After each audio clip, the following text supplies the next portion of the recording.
Champion आहे हम CTR आहे।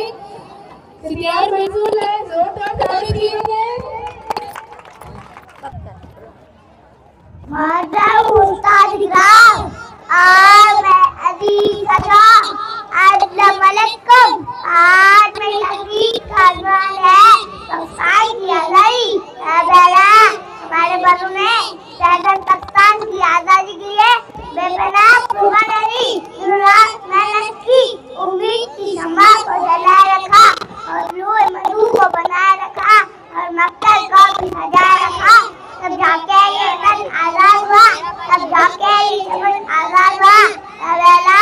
आजादी आसानी से नहीं मिलती, आजादी आग और खून से निकल कर मिलती है।